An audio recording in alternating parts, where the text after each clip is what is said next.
শ্রীলঙ্কান ক্যাপ্টেনের নির্দেশে একজন অফিসিয়াল ট্রফি হাতে দৌড়ে আসছেন, কিন্তু কারণ কি? বাংলাদেশের বিপক্ষে টেস্ট সিরিজের ট্রফি হাতে নিতে ধনঞ্জয় ডি সিলভার কি তর সইছে না।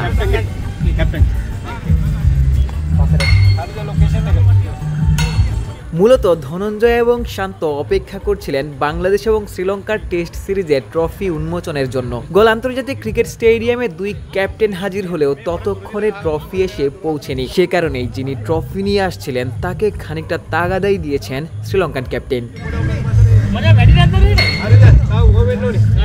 অবশেষে ট্রফি এসেছে, দুই ক্যাপ্টেন ট্রফি উন্মোচন করেছেন। দুজন অফিসিয়াল ফটো সেশনে অংশ নিয়েছেন। গোল আন্তর্জাতিক ক্রিকেট স্টেডিয়াম পৃথিবীর সুন্দরতম স্টেডিয়ামগুলোর একটি। ঐতিহাসিক গলফোর্টের ঠিক সামনেই এই স্টেডিয়াম। আগামী 5 দিন এ মাঠেই ব্যাট এবং বলের লড়াইয়ে নামবে শ্রীলঙ্কা এবং বাংলাদেশ। গলে বাংলাদেশের দারুণ একটা সুখ স্মৃতিও রয়েছে। শ্রীলঙ্কার বিপক্ষে টেস্ট ক্রিকেটে বাংলাদেশ প্রথম সাফল্য পেয়েছে এই গল স্টেডিয়ামেই। তবে সাম্প্রতিক পারফরম্যান্স শান্তদের পক্ষে কথা বলছে না। দেখার বিষয় আগামী 5 দিন ব্যাটে বলে শান্তরা কতটুকু লড়াই করতে পারেন। ট্রফি উন্মোচনের আগে দুই ক্যাপ্টেন অফিসিয়াল প্রেস কনফারেন্সে অংশ নিয়েছিলেন। শান্ত জানিয়েছেন সবশেষ ম্যাচে জিম্বাবুয়ের বিপক্ষে দারুণ একটা জয় তার দলকে অনুপ্রেরণা যোগাবে। দলে মুশফিক কিংবা মুমিনুলের মতো অভিজ্ঞ ক্রিকেটাররা রয়েছেন, তাদের সাথে তরুণ ক্রিকেটারদেরও এগিয়ে আসার আহ্বান জানিয়েছেন।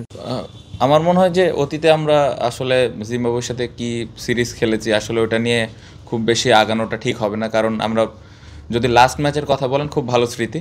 আগের ম্যাচটা আমরা হেরেছিলাম, বাট পরের ম্যাচে যেভাবে কামব্যাক করেছিল দলটা, আমার মনে হয় ওইটাই আসলে দলকে মোটিভেটেড করবে এবং নতুন একটা অপোনেন্ট এবং নতুন একটা কন্ডিশনে খেলা। সো আমার মনে হয় এই কন্ডিশনে বেশ কিছু ক্রিকেটারের খেলার অভিজ্ঞতাও আছে। সো এই অভিজ্ঞতাটা যদি কাজে লাগাতে পারে তাহলে এই সিরিজটা আমার মনে হয় যে ভালো কিছুই হবে। বাট আমাদের ভালো ক্রিকেট খেলাটা খুব ইম্পর্টেন্ট, স্পেশালি আমরা যারা ব্যাটিংয়ের দায়িত্বে আছি, এটা ইম্পর্টেন্ট। আর আমার মনে হয় না যে ওয়ানডের এই বিষয়টা নিয়ে এখন কথা বলাটা যৌক্তিক, কারণ একটা টেস্ট ম্যাচ শুরু হচ্ছে। সো আমার মনে হয় যে এই সিরিজটা নিয়ে আমাদের বেশি ফোকাস করা উচিত। না, এই যে টিমটা আমি পেয়েছি, আমি এই টিম নিয়ে পুরোপুরি খুশি।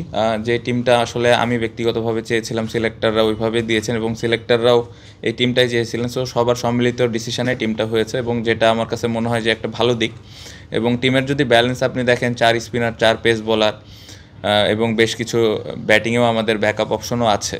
সো আমার মনে হয় যে দলটা সাজাতে সহজ হবে অপোনেন্টের স্ট্রেংথ অনুযায়ী, উইকেটের কন্ডিশন অনুযায়ী। সো অপশন অনেক আছে। এখন ইম্পর্টেন্ট হলো আমরা কিভাবে এক্সিকিউট করতেছি আমাদের প্ল্যানগুলো এবং আমরা কত ভালো ক্রিকেট খেলতে পারছি, এটা ইম্পর্টেন্ট। সো এটা যদি আমরা করতে পারি তাহলে অবশ্যই ডেফিনেটলি এখান থেকে ভালো রেজাল্ট নিয়ে যাওয়া সম্ভব। আর আমি অনেক দূরে চিন্তা করতে চাচ্ছি না। আমার মনে হয় যে যেহেতু এই টিমটা দিয়ে শুরু হচ্ছে একটা নতুন সার্কেল, সো এই যদি শুরুটা আমরা ভালো করতে পারি, তখন ডে বাই ডে আমরা আসলে আরও কি নতুন ইনক্লুড করা যেতে পারে বা আর একটু কী প্রয়োজন বা সব কিছু ঠিক আছে কিনা, আমরা এগুলো নিয়ে তখন পরবর্তীতে ডিসকাস করতে পারবো। বাট এই মুহূর্তে আমার মনে হয় যে এই 2টা টেস্ট ম্যাচ আমরা এই কম্বিনেশনে কত ভালো ক্রিকেট খেলতে পারি, এটা ইম্পর্টেন্ট।